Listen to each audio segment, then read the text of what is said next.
Si quieres, pues la otra, lo del pacto Molotov-Ribbentrop, se ha planteado siempre, se plantea que el pacto es una... Bueno, pues Rusia se alía con Alemania contra el resto de los países occidentales y que por culpa de esa alianza, pues tiene lugar la guerra. Pero es una barbaridad conceptual al principio. El pacto es un pacto de no agresión. Es un pacto que tienen prácticamente todos los países europeos, absolutamente todos, incluida Polonia, con Alemania. Los acuerdos de Múnich, ¿no? No, los acuerdos de Múnich es la partición de la desaparición de Checoslovaquia. Ahí se decide la desaparición de Checoslovaquia en contra de la postura de la Unión Soviética, por cierto, porque en la crisis del 38, que precede, bueno, que da lugar a la desaparición de Checoslovaquia, la Unión Soviética se ofrece como garante de la existencia de Checoslovaquia y se ofrece como garante, junto con las potencias occidentales, Francia e Inglaterra, para pararle los pies a Hitler y que no desaparezca Checoslovaquia. Además, claro, evidentemente existe Polonia y los tanques y los ejércitos soviéticos no pueden. Entonces, la Unión Soviética pide permiso a Polonia para que en caso de conflicto poder atravesar el territorio polaco. Evidentemente Polonia no acepta. Bueno, y las potencias occidentales, como ya sabemos, se desentienden absolutamente de la propuesta soviética y aceptan las propuestas alemanas y Checoslovaquia desaparece. Pero en el caso del pacto Molotov-Ribbentrop, lo que se critica, por un lado, o lo que se condena de la Unión Soviética es su supuesta connivencia con Alemania, cuando en realidad se trata de un pacto de no agresión que tiene el resto de Europa, y da igual que sea tu enemigo de clase o tu enemigo ideológico, porque, entre otras cosas, el objetivo de la Unión Soviética es retrasar una guerra que era evidente el máximo tiempo posible. A mayor retraso, mayor desarrollo industrial y mayores posibilidades de enfrentarse a esa guerra con mayor capacidad técnica. Eso era fundamental. Y además se condena eso por los supuestos pactos secretos que hay para la partición de Polonia. Y hay dos cuestiones importantes. Primero, no se parte Polonia. Los pactos no se conocen, no se han visto nunca. El protocolo secreto no se conoce, no se ha visto nunca. En el juicio de Nuremberg,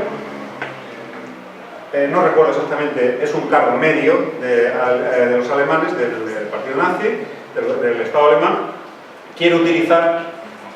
utiliza precisamente ese argumento, de que puesto que la Unión Soviética había pactado con Alemania la repartición de un Estado soberano, por lo tanto la Unión Soviética no era quien para estar presente en el tribunal y acusar a Alemania del comportamiento, ¿no? Sobre todo él lo hacía para salvar, porque era un cargo del Ministerio de Asuntos Exteriores.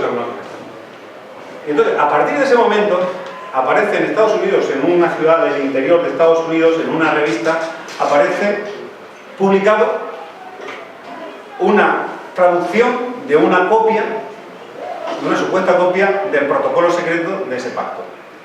Y a partir de las publicaciones en Estados Unidos, ese protocolo secreto, esa copia, esa traducción de esa copia, de ese supuesto pacto secreto, se ha ido reproduciendo con modificaciones por todo el mundo. Pero el protocolo no existe, no se conoce. Al día de hoy no se ha visto. Por lo tanto, si después de la supuesta apertura de los archivos soviéticos que se producen tras la desaparición de la Unión Soviética no ha aparecido ese pacto, ese protocolo, ¿dónde está? Ahí queda eso. Y luego, otra cuestión importante sobre la partición de Polonia. Polonia, antes de la Primera Guerra Mundial, no existía como Estado. Una parte pertenecía al Imperio Austrohúngaro, Alemania, y supuestamente la frontera de la Unión Soviética, de Rusia en este caso, llegaba hasta la ciudad de Brest. Cuando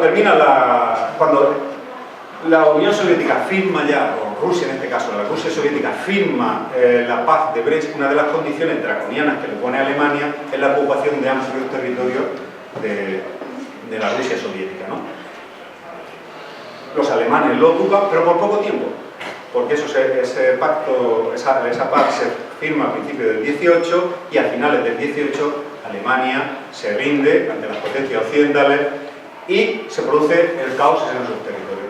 Con apoyo austrohúngaro se había creado una especie, bueno, un ejército, unas unidades militares polacas, y se había creado una especie de gabinete protoestado polaco en territorio austrohúngaro, que son los que se constituyen como gobierno, como representación del pueblo polaco y como Estado polaco.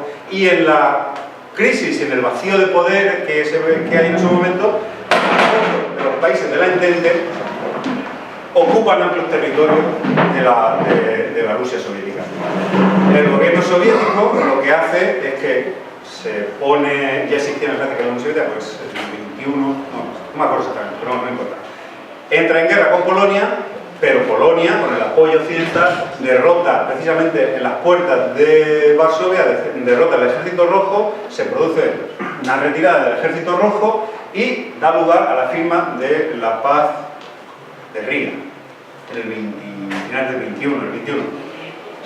Y en las condiciones en las que se encuentra la Rusia soviética, se le concede a Polonia lo que demanda como condición para la firma del armisticio y de la paz, que son amplios territorios de Bielorrusia, de lo que hoy día Bielorrusia prácticamente, si mal no recuerdo, creo que hasta la ciudad de Minsk estaba incluida, una parte importante de los territorios de Ucrania.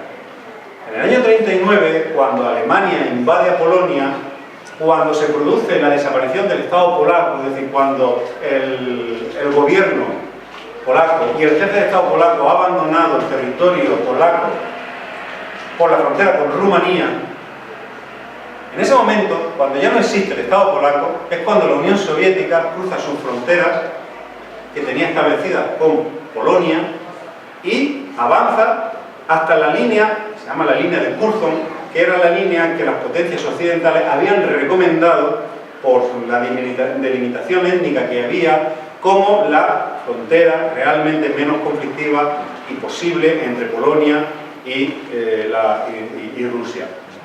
Y se quedan ahí, clavados. No avanzan más, recuperan el territorio que consideran que pertenece a Rusia y que pertenecía en ese momento a la Unión Soviética. Todo lo demás que se dice y que se ha vuelto a decir, yo creo que vuelvo a comentar, Polonia ahora está callada con ese asunto, pero durante toda la guerra hablaba, y bueno, y en el gobierno en el exilio, durante la época comunista, hablaban de la invasión rusa, de la dominación rusa, etcétera, etcétera, de que se había quedado con parte del territorio, pero históricamente eso no